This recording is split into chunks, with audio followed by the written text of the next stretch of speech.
Huples cat. Here we go again. I've decided to revive doing this because I've been very busy, but we're going to look at the Outdoor Life, the Ultimate Survival Manual, Extreme Edition. And we're going to cover CPR, and this should be a lot of fun. And then next time around we will actually get to burns. But first off, what do they say about CPR? It's an absolute nightmare. Someone in your group loses his or her pulse and quits breathing. So I guess transgendered people don't go hiking. And it's up to you to get the blood flowing to the heart and brain. The mere thought of this scenario should convince you to get trained in cardiopulmonary resuscitation, otherwise known as CPR, otherwise known as basic cardiac life support. But if you're untrained, they give you 6 steps to do. So what are these steps and what do I think about them? Step 1, call 911. Absolutely, always call 911. Really good idea. Let's hope you can call 911. If you're in England, you might want to call 999. Step 2, place the heel of your hand in the middle of the victim's chest, just above the bottom of the sternum, and stack your hand on top of the first. Begin compressions on the victim's chest, pushing 2 inches, 5 centimeters down. Keep your elbows locked, and for an adult victim, put your full weight over him or her. The more force, the better. Step 5. If you are certified in CPR, stop after 30 compressions and gently tip back the victim's head to open the airway. Step 6, again, only if you are certified. Pinch the victim's nose, seal your mouth over his or hers, and give 2 deep breaths. Keep repeating the entire process until help or the victim recovers. Okay, absolute nonsense here.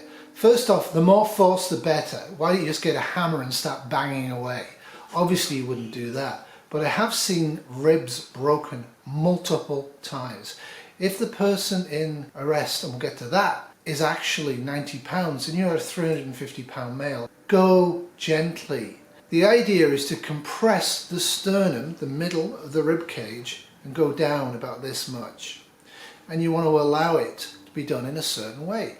And I will demonstrate on Becky. Alright, so how do you tell if somebody has had a cardiopulmonary event?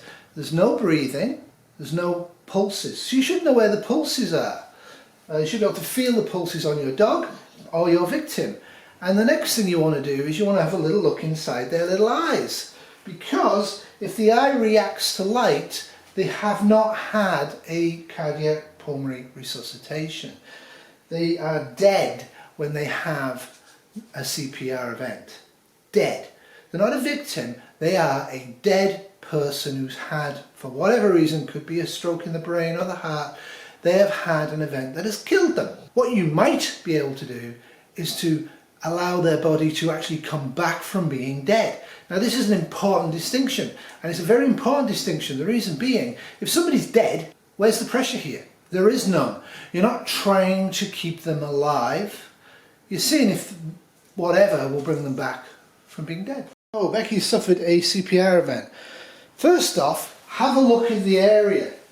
Is there electricity or gas or fumes that's caused the heart to stop? Because if you go dashing in there to save the day, you're going to die as well. Make sure the area around the victim is safe. Make sure your victim is non-responsive. Best way of doing that is to do this. Becky! Becky! Becky! And see if they respond. If they don't respond, use a bit of pain. See if they can actually wake up. Best way of doing pain, and I'm not going to do it on little Becca, is you actually press very hard about there. On the human being, which is kind of me, you feel along the irid and you'll feel a little lump, a little indent right there, and you press and it absolutely hurts. They'll probably respond to that unless they're dead. Next thing you got to know is where the sternum is. Get all the clothing off the top of this person if you are a victim. When you see the sternum, you'll see a little notch here. You can feel it in fat people. There's a notch there, that's the top of the sternum. When you feel down, you'll feel the bottom of the sternum. Round about there, you want to place yourself and do massage. Now the way you do it is flat and flat, and you get your arms locked. The rate of compression is supposed to be about 100 to 120, 1 to 2 per second. The reason I say is supposed to be because it's been research proven. However, research in my opinion is wrong. I have done multiple cardiac resuscitations on patients with what's called an arterial line, which is a line into a major artery. So I can actually see the blood pressure. When they've arrested, the blood pressure is 0/0. When I do compressions, most people can get 90 to 110 for the systolic. The reason I bring this up is because the diastolic tends to be terrible. You want a diastolic around about 60 to 70. The reason being, it's during diastole when the heart contracts, goes back into its resting phase, that the actual blood flow from the heart goes to the heart muscle. If they've had a cardiac event, you want to maximize blood flow to the heart. Sure, systolic, brains and kidney, but if they've had a sudden cardiac event, you have to wonder why, and it's probably to do with a cardiac arrest. A small clot or an obstruction in the heart has stopped blood flow to one or more major vessels, causing the heart to literally shock itself into not functioning. Now, this book is the Outdoor Life Book of Survival. So let's say a few things. So they've just gone to any old site and they've copied it down, which is pretty stupid. So answer me this one, riddle me this. If you have 911 capability in the wild or a satellite phone, that's good.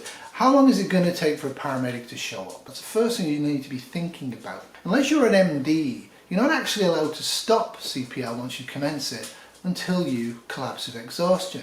So clearly, if the patient has had a sudden cardiac arrest and help is reasonably going to be there reasonably soon, or if the person is very young and has had a drowning event, you might want to keep going for 3 or 4 hours. You need to think about this and get everybody on side in the team to actually relieve you. Don't be the hero, you'll get very tired. If you do it with your elbows locked and you're compressing using your weight, don't use your arms, bend into the person. Now, I was hoping to demonstrate on a terrier, but they won't let me. You have to use your imagination. But basically, if this was his sternum, I put my hand flat on his sternum, put the other hand on it, lock the elbows, and I put all my weight on. And feel free to use your knees. So we're in the outdoors. It's Outdoor Life magazine. Person's lying on the floor, there's no way of rising them up. You're going to have to be on your knees doing this. Get some padding for your knees. Get right over them. Consider doing it from left side then right side to give yourself a physiological break. In terms of blowing air in, it's not actually taught so much anymore in BCLS.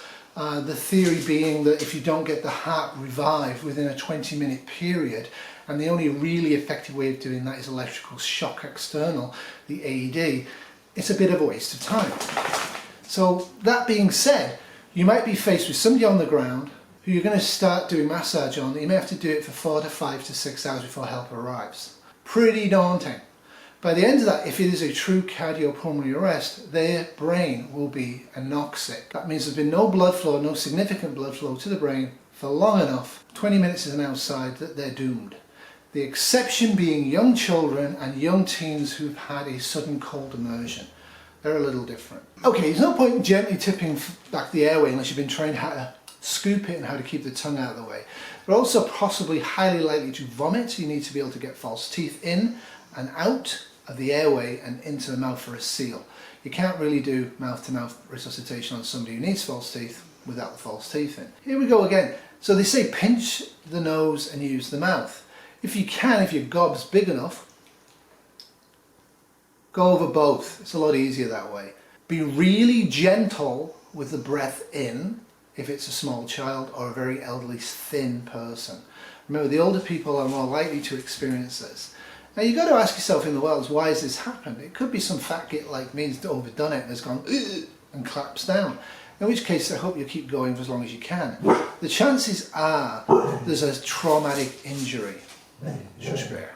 The chances are there's a traumatic injury. They've fallen and had a head injury or fallen and smashed something, and you've come across them at the time or later on and found them to be dead.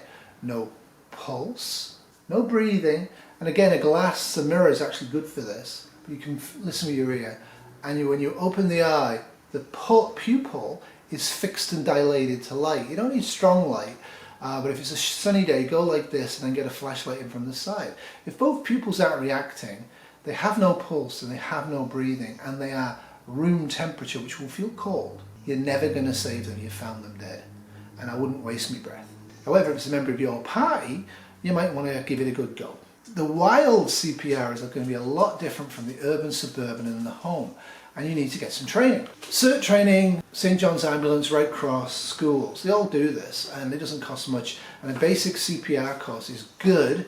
Not for prepping particular, because there's nothing much we're going to do for people who need this in a grid down scenario. CPR training is not really the greatest for prepping. You're not really going to be able to use it in a grid down scenario. What it is good for is it gives you fundamental ideas about where people's pulses are. And let's face it, the nuclear bombs haven't flown yet, and your elderly uncle might go over the dining room table. So this is what nurses now do.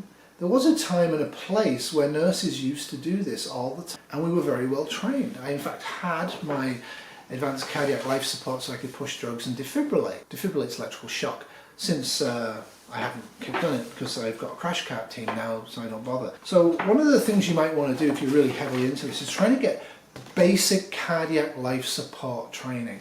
The very basic Red Cross stuff is okay, but actually basic life supports are going to be a lot better for you. And if you absolutely are into this and are able to afford it and can find somewhere to do it, very much consider doing advanced cardiac life support. It'll give you a lot more understanding of medications and intubation of the airway, as well as the actual arrhythmia that's causing the heart to stop. And if you've really got the money, you might want to think about trying to get yourself an advanced trauma life support course. A lot of hospitals will actually run these, and they're actually kind of open to people who have a professional background paying cash and doing that.